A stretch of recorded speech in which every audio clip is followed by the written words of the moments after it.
20 minutes. Oh, it's already counting. How do I press forward? What? They'll start again. There you go. Yep.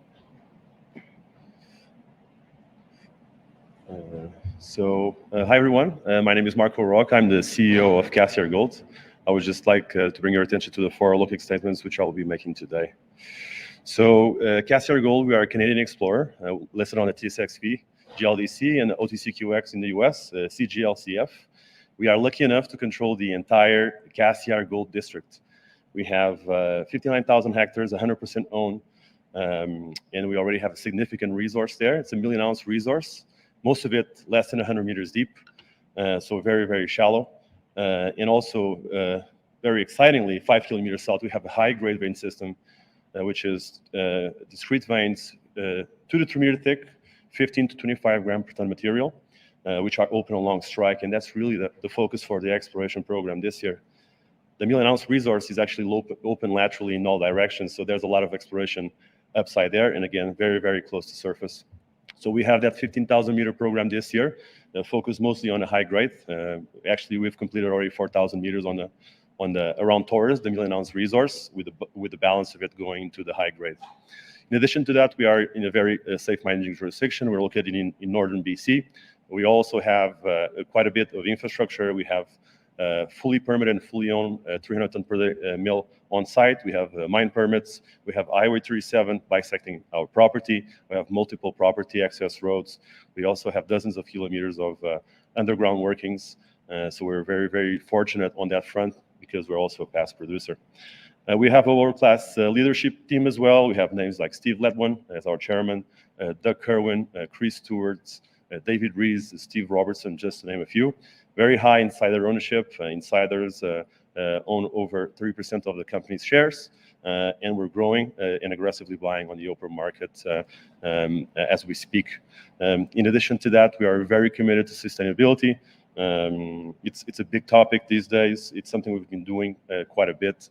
But it's, especially with institutional investors, it's something that is very much on top of mind, and we really need to articulate that to maintain our social license to operate and also get that recognition from institutional investors. We provide training opportunities, employment opportunities, and hire locally to really create that sense of partnership.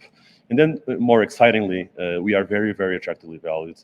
Right now, we're roughly trading at 25 million market cap with 5 million in the bank. Very, very attractive entry points. We have a lot of exploration upside. We have a near-term target of 3 million ounces, which that also means in a safe jurisdiction with all this infrastructure that we have. That means that we also are potential M&A targets. We already have some discussions, and you know, there's a lot of upside there. So maybe zoning in into our neighborhood. Our flagship, as I mentioned, is located in northern BC, close to the border with the Yukon. We are roughly 80 kilometers south of Silvertip, which is owned by Kerr, and roughly 200 kilometers north of both Red Chris and GT Gold, which is recently acquired by Newmont. We also have a secondary project located in southern BC called Sheep Creek. It's very prospective, 250,000 ounces, 13 grams per ton, best producer. But the entirety of our focus is at our Cassiar Gold flagship project located in northern BC. Just to mention very quickly some of our key team members. Myself, I'm actually Portuguese born and raised. I started my career in banking, spent roughly 6 years at Barclays. Then I did my MBA between London Business School and Hong Kong UST. I spent the last 8 years investing and advising the precious metal space. That's how I met Steve Letwin. He's the chairman of the company, owns over 5% of the company's shares. His immediate family owns another couple of percent. He's the former president and CEO of IM Gold from 2010 to 2020. We're also very lucky to have Steve Robertson on the board. He's a geo. He spent 25 years with Imperial Metals. More notably, he got the 2016 Schultz Award for excellence in mine development. For his work, he was leading the permitting First Nations and development of Red Chris, which is just 200 kilometers south of us. So we're very lucky to count with that experience on board as well. Then we have Chris Stewart on our board as well, a mining engineer, turnaround specialist, former president of McEwen, also former CEO of Treasury, previously with Kirkland Lake. He's now the CEO of Minto Copper, copper producer of the Yukon. We're very lucky to have him on board. Then we have the Great Doug Curwen. Doesn't require a lot of introduction. Most people in the investment space know Doug Curwen. Is actually one of the main reasons I joined the company together with Steve Letwin.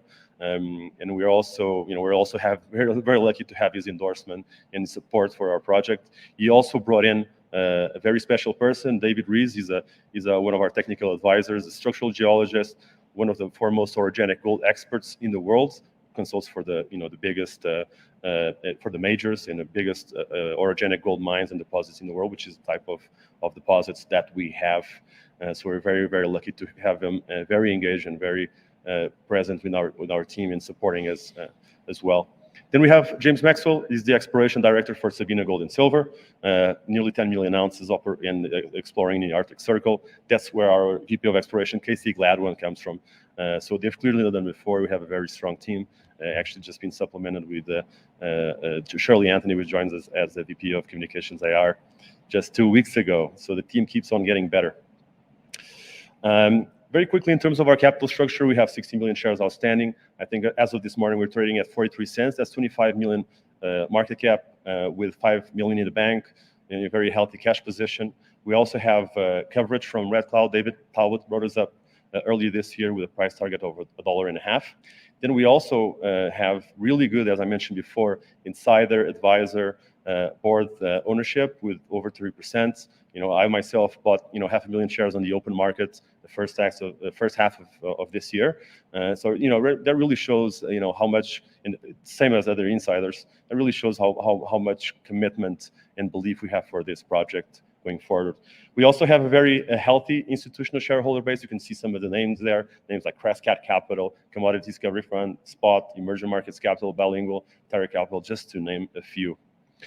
In terms of sustainability, I mentioned before, we actually currently negotiating an exploration agreement with our First Nations partner, the Casca Nation. I actually just came from a fishing trip with our community partners, and we have a very healthy, constructive relationship there. They're very supportive. And we are very supportive of them as well. So we are, providing training opportunities, environmental monitoring programs, employment opportunities. Try to hire locally as much as possible, to really sustain the local economy and provide really the sense of partnership and maintain that social license to operate, which is so critical everywhere in the world, especially so in Canada and BC.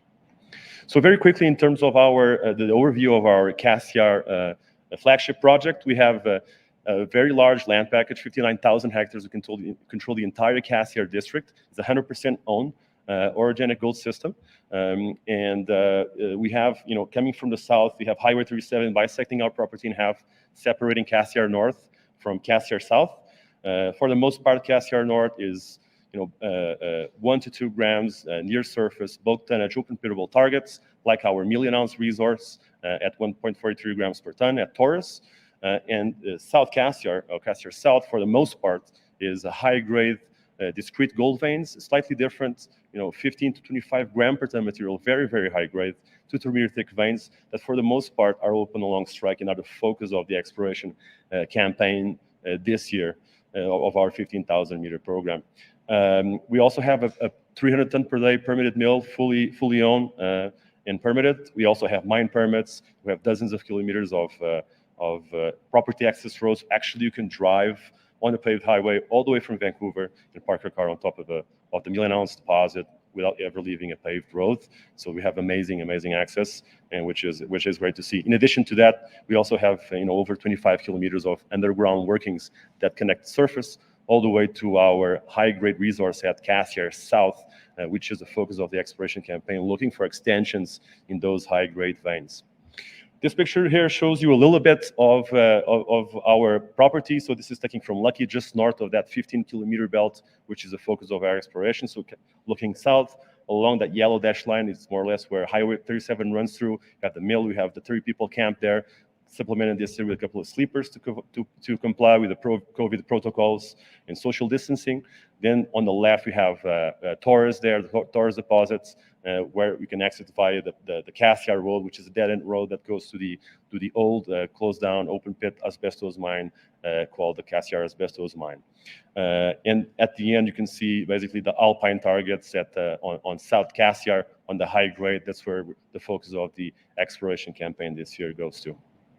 So just to circle back a little bit on our resource, our foundational Taurus deposit, it's a 1 million ounce resource. You can see the map here is constrained mostly by drilling, so it's open laterally mostly in every single direction. There's a lot of upside potential there. You can see the long section here on the bottom right with the resource grade shells. Most of the resource is less than 100 meters deep, almost no overburden to speak of, on average 10 meters. And again, a lot of exploration upside laterally. And also, when you look at the geometry at the current gold price environment, you look at the resource table, 0.7 grams per ton cutoff grade. One could argue it's very, very high for the type of deposit that we have. So maybe focusing a little bit on what we did last year. So that 1 million ounce resource, it is 2019 resource. So we've drilled at Taurus in 2020. We couldn't drill Cassiar South last year. We didn't have the permits. We're drilling it for the first time this year. But at Taurus, we can see some of the highlights from last year. So what we have is we've expanded that envelope of known mineralization. We filled in some gaps that we have in the resource, did some extension. And, if you look at hole 115 or hole 116, we have, 70, 80 meters, 90 meters at 1.2 grams per ton. That really demonstrate that continuity coming, from surface, starting at 7 meters. But what we also have is hole 116, where we have 18 meters at 5.4 grams per ton. And that really demonstrate that some higher grade areas within our deposits, some corridors of higher grade, that really it's important to really understand how they behave, because they define the structural and geological controls to really allows us to drive exploration faster and really focus on these zones of these corridors of higher grade. So talking a little bit about the exploration campaign this year, as I mentioned, we had 15,000 meters. We had initially budgeted 3,000 for Taurus to continue to expand that resource, mostly looking at step outs in the south, in the north, as well as extensions down dip on the western corridor, going all the way down to 450 meters. We actually upsized that. We did some follow-up drilling and upsized that to 4,000 meters because the exploration team was looking at some interesting targets there. So we're on the brink of being able to release our first batch of drill results. We start drilling there in early June. We're very, very excited to be able to finally release those assays. So stay tuned. We're very, very excited of what's coming there. So zooming a little bit on what's the bulk of our drilling campaign this year, focus on the high grade at Cassiar South. You can see the table there on the bottom showing some high grade production. So north of 300,000 ounces, north of 15 grams per ton. Very high grade. Again, we also have an historical resource there, 70,000 ounces, up to 24 grams per ton.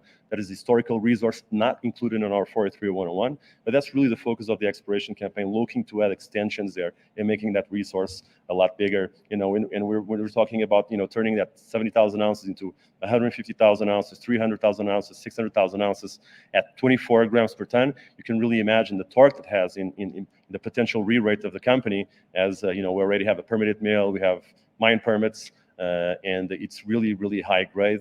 And we're very, very excited to be finally being able to drill this year, and also finally being able to release some results later this year on that part of our property. So just to give you a little bit on the targets there, you can see the focus on some of the high grade veins on Cassiar South. We are planning 8,000 to 10,000 meters there, 18 to 22 holes. So looking mostly for extensions. That is a lot of room to extend these veins. Most of the veins are open along strike.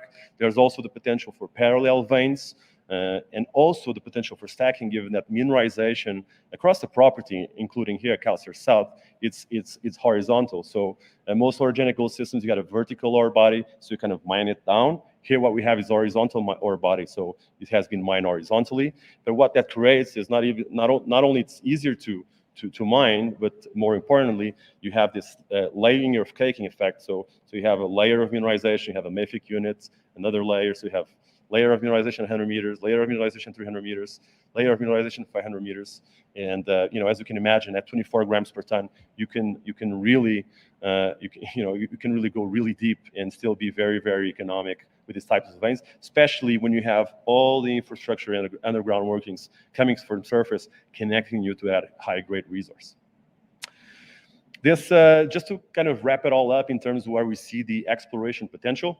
So this map is a long section of that 15-kilometer belt, which is the focus of our exploration. We have a lot more targets around it. We have exposed veins, rock chip samples with visible gold coming from across our property. But this is where we have previously mined mineralization and known mineralization. So that's the easy targets, the step-out targets. So in blue, you have the known or mined mineralization, and in red, you have what the geological team sees as the near-term potential. Again, we see a near-term potential of 3 million ounces here between the bulk tonnage and the high grade.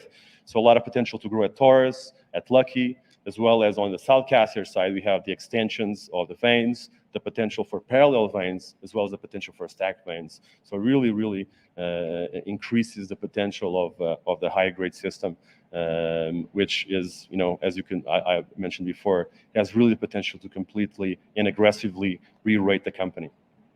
So just very quickly, running through some of the milestones and some of the achievements this year. So we've built new geological models for both Taurus and the South Cassiar, using some of the info that we have from Oriented Core, and really, go back to the science and really understand the structural and geological controls for the project to maximize, the success rate that we have, in drilling this project.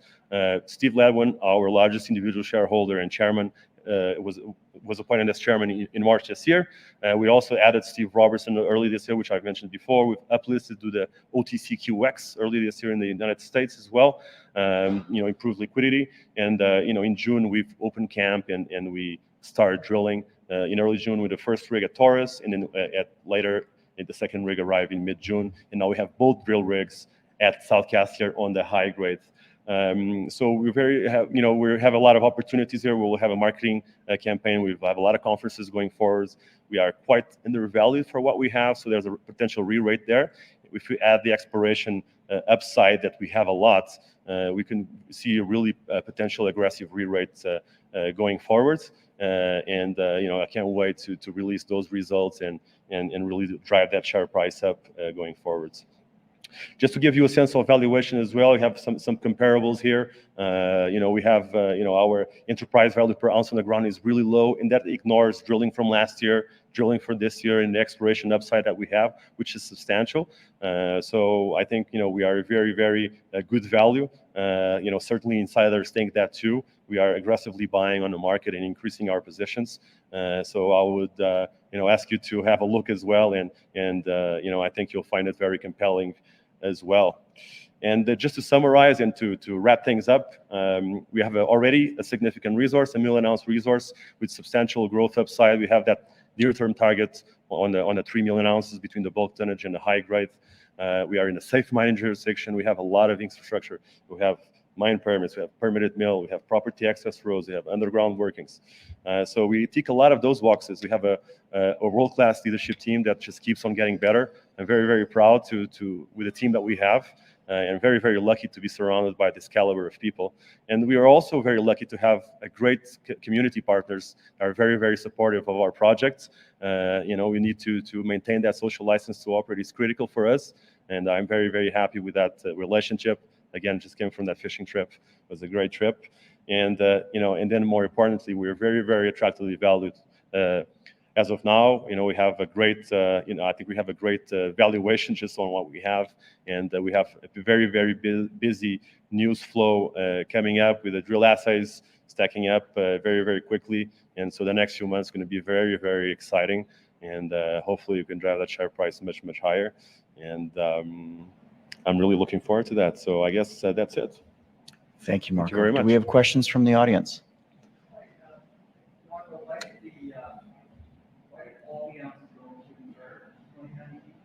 Yeah, well, that was just a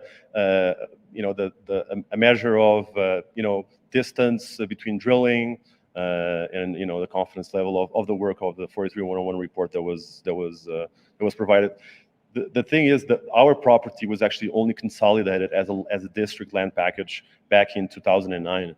So actually, a lot of the drill spacing is related to property boundaries from the past. So we have some areas with denser drilling, some areas with lesser drilling. But what's really important is that envelope of known mineralization is only limited by the historical drilling. So it's open laterally in all directions. Absolutely. Yeah, you can find it on SETI. Yes, it's yeah. Just quickly from the back, did you have a quick question? How much would it cost you to put your mill in production? Yeah, well, like from our perspective, really our goal is to prove as much of that exploration upside as we can. I think it really depends on the size. So this mill operated last time in 2007, and here it is. And it was refurbished in 2010 to be put into production. But then 2011 came, and the operator that controlled the project at the time wanted to explore from the proceeds of production, which is a risky strategy in 2011, as you can imagine. So I think if we keep it like this, it wouldn't cost too much at this size. But I think I'm not thinking at a million ounce at 1.5 and 70,000 ounces at 24 grams per ton. I'm thinking 3 million ounces. Now, what's going to be the ratio between 1.5 gram and 20 or 25 gram? That's a big question. The drill bit will prove that. And yeah, well, I'm not too worried about this. I think the most likely scenario as we prove that exploration potential, just today Corvus Gold was taken out, I think 400 million or so. We're already initiating conversations with majors. I think a project like this that ticks all these boxes, has this kind of support within the community, has this, already this foundational resource, and as we keep proving that upside, we'll eventually get the most likely scenarios that we will get taken out. And so we want to keep all those development scenarios as open as possible, because maybe Agnico has a preference, maybe Oceana has a preference, maybe Kirkland Lake has another preference in terms of the development scenarios, because different companies, different majors have different skill sets as well. So we really want to keep open all those development scenarios as much as possible, and really try to prove as much of that exploration possible as fast as we can before we get taken out. Thanks, Marco, very much. Appreciate your time. Thank you. Next up,